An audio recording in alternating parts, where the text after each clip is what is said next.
Los Wari llegaron a Lima entre los años 900 y 1100 de nuestra era. Construyeron canales de irrigación en Surco y Ate, pero su gran centro administrativo estuvo en Cajamarquilla, en la quebrada de Jicamarca, sobre la parte alta del valle del río Rímac. Al decaer el dominio Wari, se formaron en Lima dos grandes señoríos, el Ichma o Pachacámac en los valles del Rímac y Lurín, y el señorío Colli en el valle del Chillón.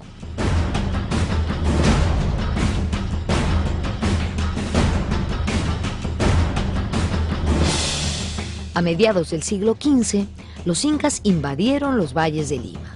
Los Ichma fueron anexados al Tahuantinsuyo de manera pacífica. En cambio, los Colli ofrecieron resistencia y fueron arrasados.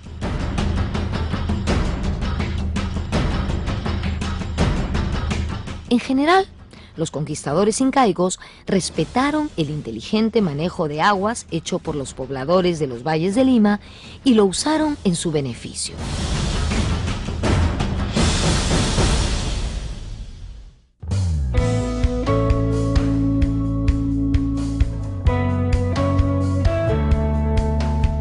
La actual ciudad de Lima fue un importante foco cultural en las épocas pre-inca e inca, y ello se debió sobre todo a que sus hombres y mujeres supieron dominar el inhóspito desierto.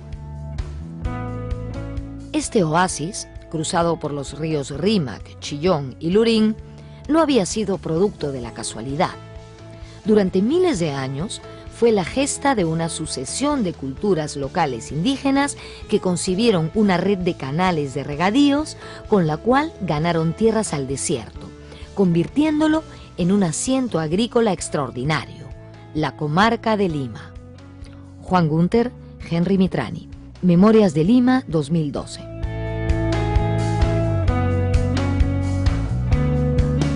El dominio inca finalizaría con la llegada de los conquistadores españoles.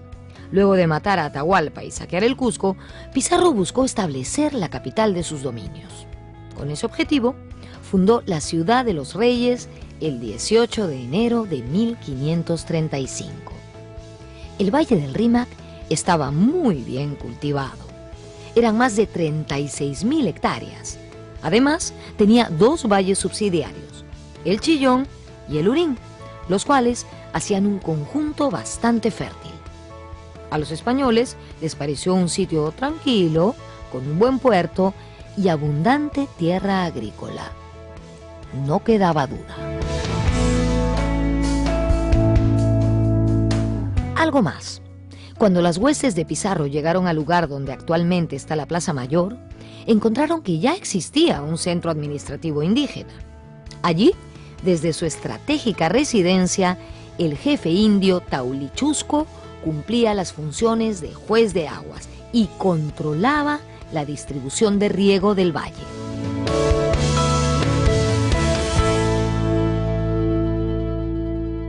Encuentran un pueblo con alrededor de 20.000 habitantes, que ellos llamaban el asiento del Curaca de Lima. Decían Curaca, que es una palabra del Caribe, porque no conocían todavía la palabra cacique, que es la que se usaba acá.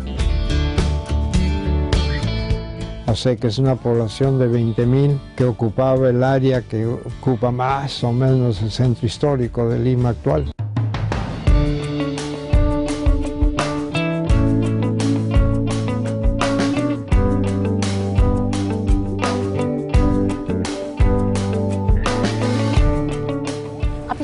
No le fue difícil encontrar el sitio donde establecer el centro administrativo de la colonia.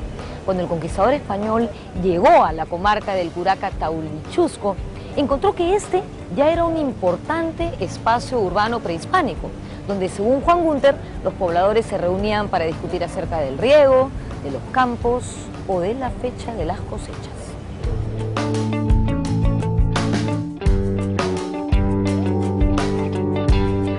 Y entre otras cosas por las cuales se ubican ahí, es que Gunter también, el arquitecto Juan Gunter nos da una explicación interesante, es porque esa zona donde se ocupa, donde actualmente estaba Taulichusco y ahora está el Palacio de Gobierno, la catedral y la municipalidad, todo era zona de bocatomas de acequias, de los canales de irrigación artificiales de La Legua, Maranga, Magdalena, Huatica, Isla, todos estos salían de esa zona.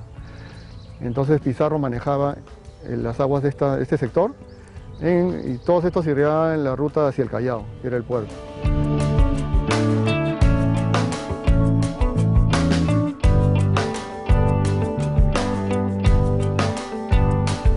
Pizarro ubicó el Palacio de Gobierno colonial sobre el antiguo Palacio del Curaca Taulichusco, donde hoy está el Palacio de Gobierno que conocemos.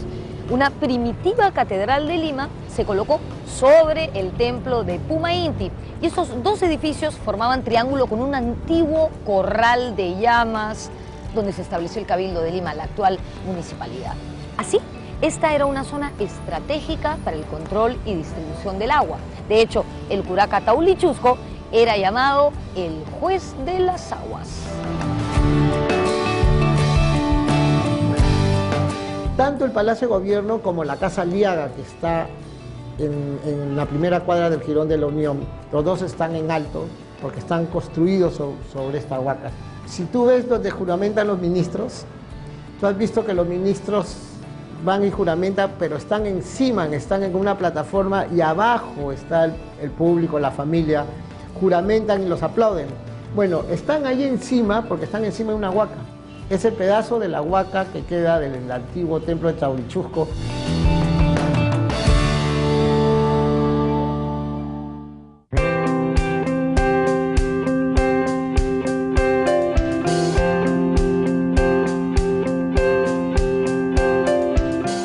Francisco Pizarro procedió a repartir tierras entre sus hombres.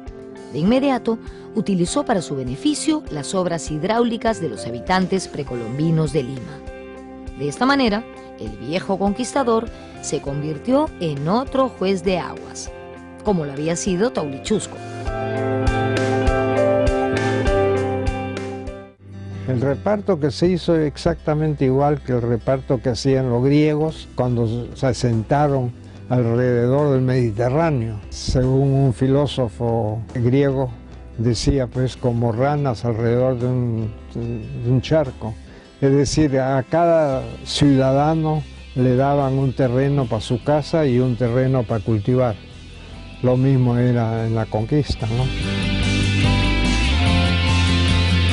Y una cuadrícula de 13 manzanas por 9, y contraviniendo las leyes de Indias, las leyes que había hecho Carlos V en el año 1523, que obligaba a poner la plaza de armas en el centro, en las ciudades mediterráneas. Pizarro lo que hizo fue trasladar la plaza de armas más bien frente a su palacio, ¿no? En ese momento a su huaca.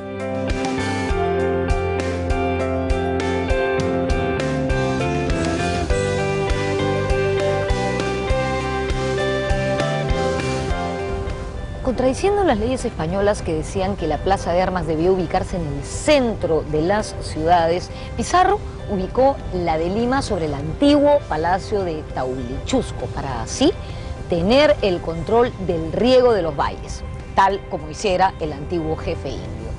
Cuando le tocó repartir tierras, Pizarro hizo lo siguiente: a sus capitanes les entregó las tierras regadas por el río Maranga y Huatica para tener controlado todo, porque esas tierras quedaban detrás de Palacio. En cambio, a las congregaciones religiosas con las que seguramente no quería chocar, les entregó las tierras regadas por el río Surco, que él no controlaba.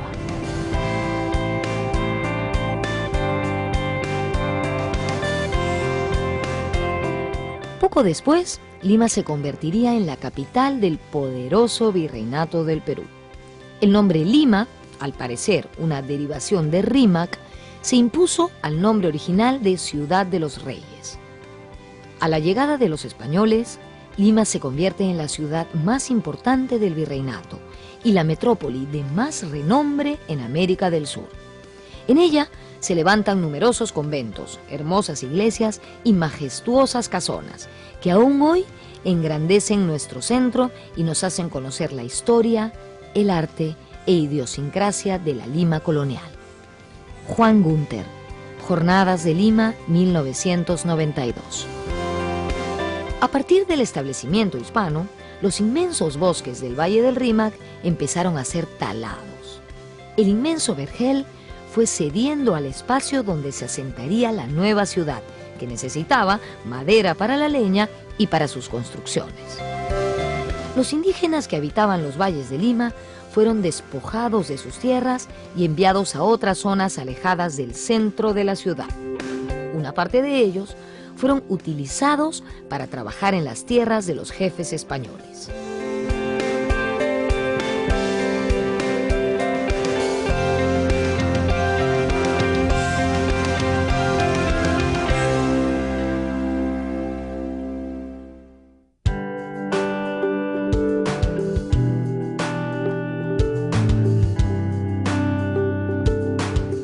Magdalena fue el último refugio donde fueron a vivir los limeños que vivieron en el centro, porque al comienzo, para fundar la ciudad, tuvieron que mudarse a lo que era el mercado, que los españoles llamaban tiangués. Y después de las guerras civiles entre los españoles, los pocos que quedaron fueron a vivir a Magdalena.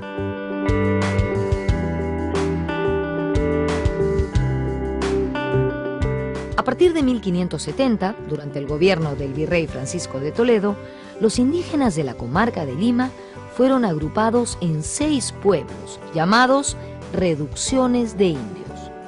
Se trataba de un sistema diseñado para controlar a la población indígena, a la que se agrupaba, se reducía, para así tenerla contabilizada, cobrarle el tributo, evangelizarla y enviarla a la mita, es decir, a trabajar.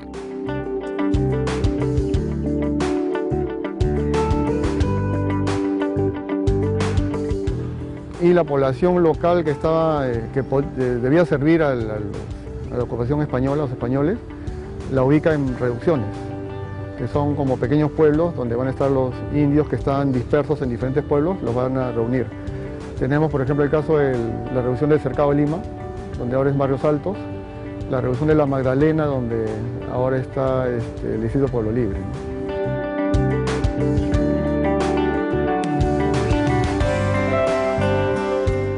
La mayoría de la población nativa moriría por efecto de las guerras y las enfermedades causadas por los conquistadores españoles, para las cuales los andinos no tenían defensas. Fue una verdadera catástrofe demográfica. Esta falta de mano de obra fue cubierta con la introducción de esclavos. Ellos trabajarían en las haciendas de los valles de Lima y de la costa.